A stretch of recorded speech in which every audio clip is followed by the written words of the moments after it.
প্রিয় ছাত্রছাত্রীরা, আশা করি তোমরা সবাই ভালো আছো। আমি তোমাদের মাস্টারমশাই প্রদীপ কুমার বসাক উত্তরণে তোমাদেরকে স্বাগত জানাচ্ছি।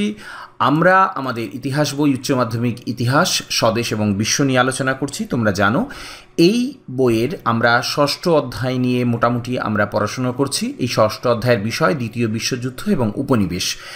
এই ষষ্ঠ অধ্যায়ের উপ অধ্যায় ক মূলত ভারত 1940 থেকে 1946। এই উপঅধ্যায়ের আজকে আমাদের যেটা আলোচনা বিষয় সেটা হলো ক্ষমতার হস্তান্তর। ক্ষমতার হস্তান্তর শব্দটার মধ্যেই তোমরা বুঝতে পারছো যে আমরা আমাদের যে ভারতের স্বাধীনতার সেই অন্তিম পর্ব অর্থাৎ 1946 থেকে 1947 এই সময়কালে যে ক্ষমতার হস্তান্তর ঘটেছিল ব্রিটিশদের হাত থেকে বা ইংরেজদের হাত থেকে ভারতীয়দের হাতে, যে ক্ষমতার হস্তান্তর ঘটেছিল স্বাধীনতার পরিপ্রেক্ষিতে, সেটার উপর কিন্তু আমরা গুরুত্ব দেব। এবার আমরা কি জানতে পারবো? আমরা জানতে পারবো যে ক্ষমতার হস্তান্তরের প্রেক্ষাপট অর্থাৎ কোন পরিপ্রেক্ষিতে এই ক্ষমতার হস্তান্তর ঘটল, এবং তারই সূত্র ধরে ওয়াভিল পরিকল্পনা সম্বন্ধে আমরা সংক্ষেপে জেনে নেওয়ার চেষ্টা করব। আমরা খুব সংক্ষেপে আলোকপাত করব সিমলা বৈঠকের ওপর এবং তার সূত্র ধরেই মন্ত্রী মিশন, এবং শেষে মাউন্ট ব্যাটেন পরিকল্পনা ও একেবারে শেষে ভারতে স্বাধীনতা আইন এবং ক্ষমতা হস্তান্তর দেখে নেব। অর্থাৎ খুব সংক্ষেপে আমরা মোটামুটিভাবে 46 থেকে 47 সময়কালের মধ্যে যে ঘটনাগুলি ঘটে গেছে সেগুলোকে ওপর আলোকপাত করব।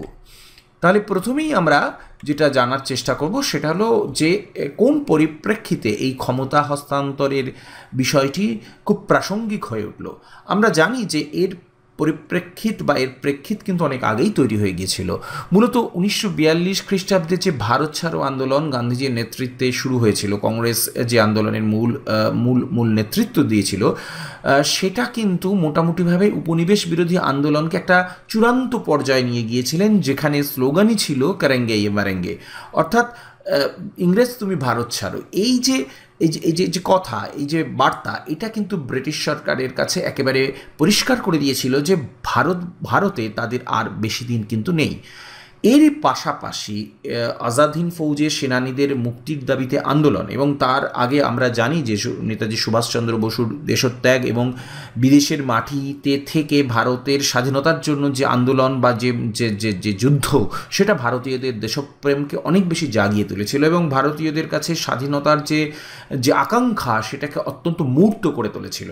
এবং পরিশেষে আমরা জানি যে নেতাজি সুভাষচন্দ্র বসু এবং তার আজাদ হিন্দ ফৌজ সফল হননি, তারা পরাজিত হয়েছিলেন। কিন্তু সেই আজাদ হিন্দ ফৌজের সেনানীদের তাদেরকে যুদ্ধ অপরাধী হিসেবে গ্রেপ্তার করা হয় এবং অন্যায়ভাবে তাদের বিচার শুরু হয়, এবং তাদের মুক্তির দাবিতে যে আন্দোলন, সর্বোপরি ভারতে নৌবিদ্রোহ স্পষ্ট করে দিয়েছিল যে ভারতে ব্রিটিশদের কর্তৃত্ব আর বেশি দিন বজায় থাকবে না।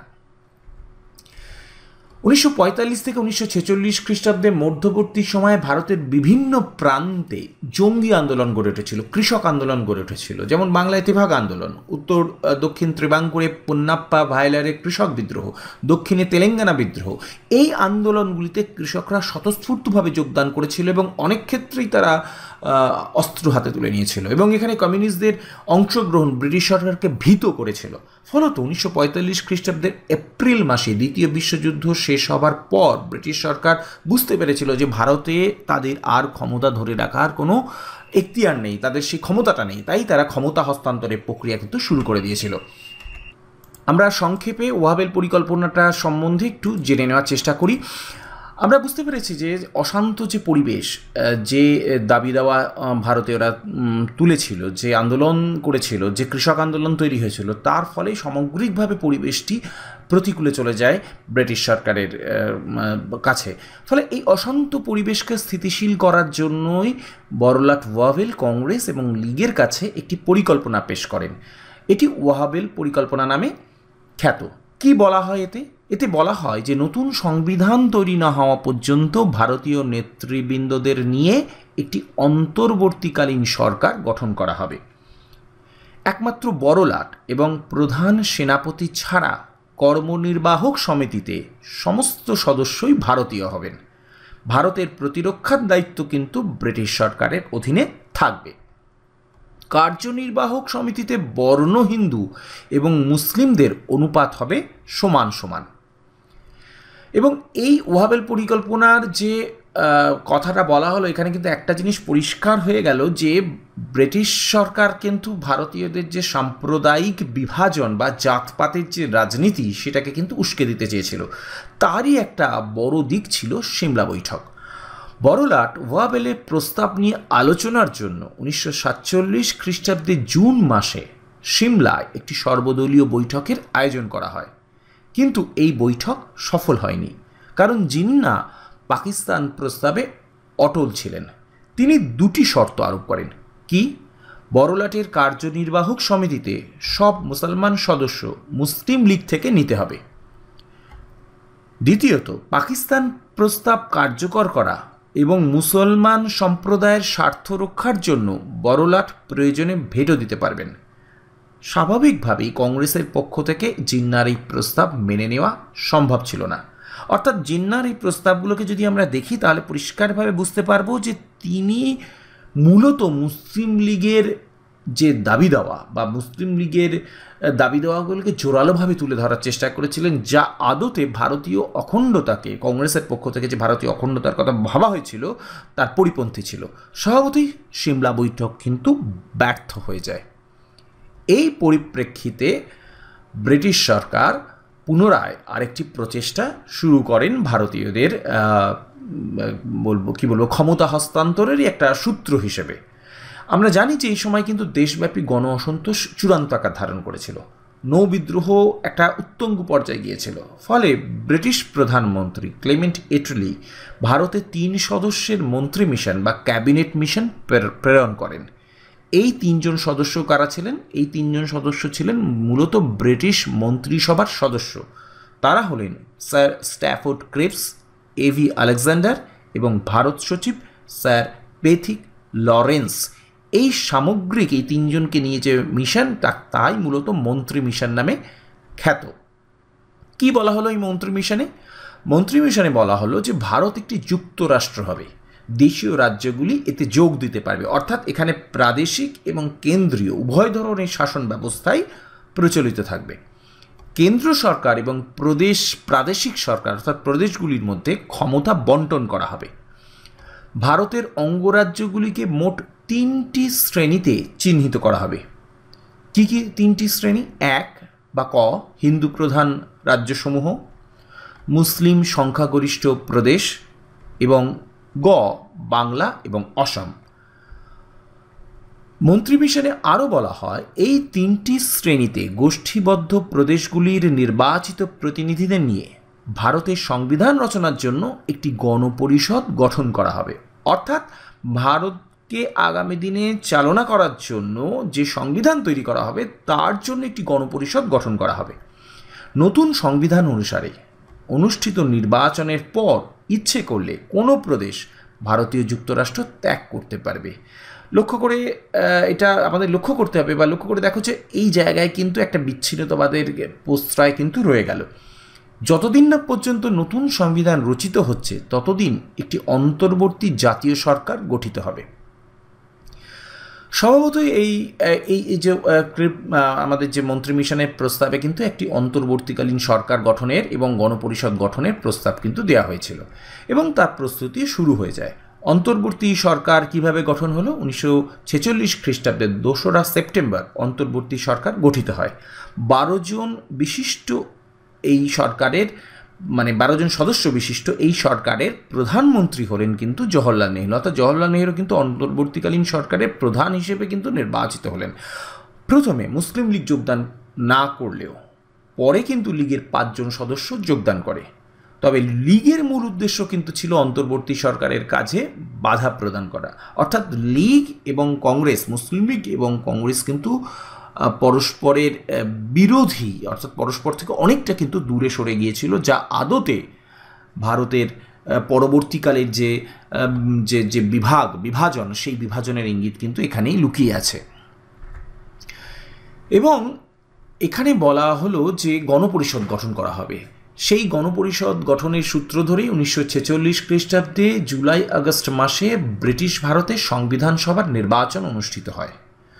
210টি অসংরক্ষিত আসনের মধ্যে কংগ্রেস 199টিতে জয়লাভ করে।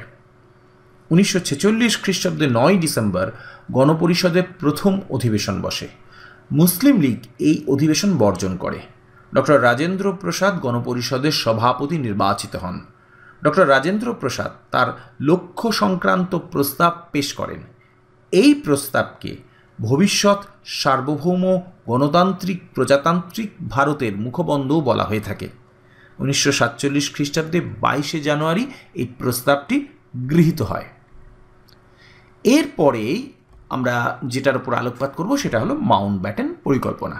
অর্থাৎ এটা প্রায় আমরা ভারতের স্বাধীনতার অন্তিম লগ্নে কিন্তু পৌঁছে গেছি, ক্ষমতা হস্তান্তরের একেবারে চূড়ান্ত পর্বে কিন্তু আমরা পৌঁছে গেছি। কারণ এরই পর অর্থাৎ মাউন্টব্যাটেনের হাত ধরেই কিন্তু ভারতে ক্ষমতা হস্তান্তরটি হয়েছিল। 1947 খ্রিস্টাব্দে 22 মার্চ যখন বড়লাট লুই মাউন্টব্যাটেন ভারতে এলেন, তখন সারা ভারতের পরিস্থিতি কিন্তু অগ্নিগর্ভ।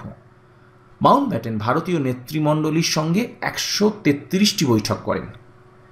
মাথায় রাখতে হবে এই সময়ে যে শুধুমাত্র স্বাধীনতার জন্য আন্দোলন চলছে তা নয়, এই সময় আরেকটি সমস্যা ভয়াবহ আকার ধারণ করেছে, সেটা হলো হিন্দু এবং মুসলিম সম্প্রদায়ের মধ্যে বিভেদ চূড়ান্ত আকার ধারণ করে, এমনকি সেটি রক্তাক্ষয়ী দাঙ্গায় পরিণত হয়। গান্ধী কিন্তু অখণ্ড ভারতবর্ষ চেয়েছিলেন, কিন্তু জিন্নাহ পাকিস্তান দাবিতে অটল ছিলেন। এই পরিস্থিতিতে মাউন্টব্যাটেন ক্ষমতা হস্তান্তরের জন্য তার বিখ্যাত পরিকল্পনা পেশ করেন, যা মাউন্টব্যাটেন রোয়েদাদ নামে খ্যাত। মাউন্টব্যাটেন রোয়েদাদ অর্থাৎ মাউন্টব্যাটেন পরিকল্পনায় কি বলা হলো? ভারত ও পাকিস্তান নামে দুটি পৃথক ডোমিনিয়নে সমগ্র ভারতকে ভাগ করা হবে। পরিষ্কার হয়ে গেল যে দুটি আলাদা ডোমিনিয়ন তৈরি হতে চলেছে। এরা অভ্যন্তরীণ এবং বৈদেশিক নীতির ক্ষেত্রে হবে স্বাধীন। মুসলিম প্রধান সিন্ধু, বেলুচিস্তান, উত্তর পশ্চিম সীমান্ত প্রদেশ, পশ্চিম পাঞ্জাব এবং পূর্ব বাংলা নিয়ে গঠিত হবে পাকিস্তান। পাঞ্জাব এবং বাংলাকে বিভক্ত করা হবে। এই দুই প্রদেশের কোন কোন অঞ্চল কোন ডোমিনিয়নের সঙ্গে যুক্ত হবে তার জন্য সীমা নির্ধারণ কমিশন গঠন করা হবে। মাউন্টব্যাটেন রোয়েদাদের আরও বলা হলো, উত্তর পশ্চিম সীমান্ত প্রদেশ আসামের শ্রীহট্টের ভবিষ্যৎ গণভোটের মাধ্যমে স্থির হবে। দেশীয় রাজ্যগুলো তাদের ইচ্ছে মতো যে কোনো ডোমিনিয়নে যোগ দিতে পারবে। প্রত্যেক ডোমিনিয়ন তার নিজের মতো করে তার সংবিধান রচনা করতে পারবে। স্বাভাবিকভাবেই মাউন্টব্যাটেন পরিকল্পনাকে আমরা বলতে পারি একেবারে অন্তিম একটা প্রচেষ্টা, এবং এই পরিকল্পনাকে কিন্তু গ্রহণ করা ছাড়া অন্য কোনো পথ সেই অর্থে খোলা ছিল না। 1947 খ্রিস্টাব্দে জুন মাসে নিখিল ভারত কংগ্রেস কমিটি মাউন্টব্যাটেনের পরিকল্পনা সমর্থন করে। কংগ্রেস নেতৃবৃন্দ উপলব্ধি করেছিল যে মুসলিম লীগের সঙ্গে একসঙ্গে থেকে সরকার পরিচালনা করা কার্যত অসম্ভব, অর্থাৎ ভারত বিভাজন যে একেবারে অনিবার্য সেটা কিন্তু মাউন্টব্যাটেন পরিকল্পনায় পরিষ্কার হয়ে গিয়েছিল। বাংলা এবং পাঞ্জাব বিভাজনের জন্য সিরিল র্যাডক্লিফের নেতৃত্বে দুটি পৃথক সীমান্ত কমিশন নিয়োগ করেছিলেন মাউন্টব্যাটেন, এবং অবশেষে ঠিক হয় 1947 খ্রিস্টাব্দে 15ই আগস্ট ভারত স্বাধীনতা লাভ করবে। এবার স্বাভাবিকভাবেই ভারতের এই স্বাধীনতার যে দেয়া হবে তার যে আইন এবং কিভাবে ক্ষমতা হস্তান্তর হয়েছিল সেটা খুব সংক্ষেপে দেখে নিই। 1947 খ্রিস্টাব্দে 18ই জুলাই পার্লামেন্টে ভারতীয় স্বাধীনতা আইন পাশ হয় এবং রাজকীয় সম্মতি আদায় করে। এই আইনে বলা হয় যে ভারত, অখণ্ড ভারত আর থাকবে না, অখণ্ড ভারত দ্বিখণ্ডিত হয়ে দুটি পৃথক রাষ্ট্রে পরিণত হয়। বেলুচিস্তান, উত্তর পশ্চিম সীমান্ত প্রদেশ, পশ্চিম পাঞ্জাব ও পূর্ব বাংলাকে নিয়ে গঠিত হয় পাকিস্তান। অবশিষ্ট অংশ নিয়ে ভারত ডোমিনিয়ন গঠিত হবে। ভারত ও পাকিস্তান ব্রিটিশ কমনওয়েলথের মধ্যে থেকে রাষ্ট্রীয় স্বায়ত্তশাসন ভোগ করতে পারবে। এবং আর কি বলা হলো, এবং স্বাভাবিকভাবেই এই যে স্বাধীনতা আইন, এই স্বাধীনতা আইনকে পাথেয় করেই কিন্তু ক্ষমতা হস্তান্তর প্রক্রিয়া শুরু হয়ে গেল। 14ই আগস্ট 1947 খ্রিস্টাব্দে করাচিতে একটি ছোট অনুষ্ঠানের মাধ্যমে মাউন্টব্যাটেন পাকিস্তানের ক্ষমতা হস্তান্তর করলেন। পাকিস্তান ডোমিনিয়নের প্রথম গভর্নর জেনারেল হলেন মোহাম্মদ আলী জিন্নাহ এবং প্রধানমন্ত্রী হলেন লিয়াকত হোসেন। স্বাভাবিকভাবে পাকিস্তানের স্বাধীনতার ঠিক পরের দিন অর্থাৎ 1947 খ্রিস্টাব্দে 15ই আগস্ট আমরা জানি যে আমরা আমাদের স্বাধীনতা পেলাম। ভারত স্বাধীন রাষ্ট্র হিসেবে আত্মপ্রকাশ করল 14ই আগস্টের মধ্যরাত অর্থাৎ 15ই আগস্টে। স্বাধীন ভারতের প্রথম প্রধানমন্ত্রী হলেন জওহরলাল নেহেরু। গণপরিষদে আবেগদীপ্তভাবে তিনি বললেন, মধ্যরাত্রির ঘণ্টা যখন বাজবে, সমগ্র বিশ্ব যখন গভীর নিদ্রামগ্ন, ভারত জেগে উঠবে জীবন এবং স্বাধীনতা চেতনায়। প্রিয় ছাত্রছাত্রী, তোমরা যারা এতক্ষণ ধরে ভিডিওটি দেখলে, তোমাদের প্রত্যেককে ধন্যবাদ জানাচ্ছি, আপনাদেরকেও ধন্যবাদ জানাচ্ছি। আমরা দ্রুত ফিরে আসছি আরও অনেক ভিডিও নিয়ে। আপনারা প্রত্যেকে সুস্থ থাকুন, ভালো থাকুন, আনন্দে থাকুন। ধন্যবাদ।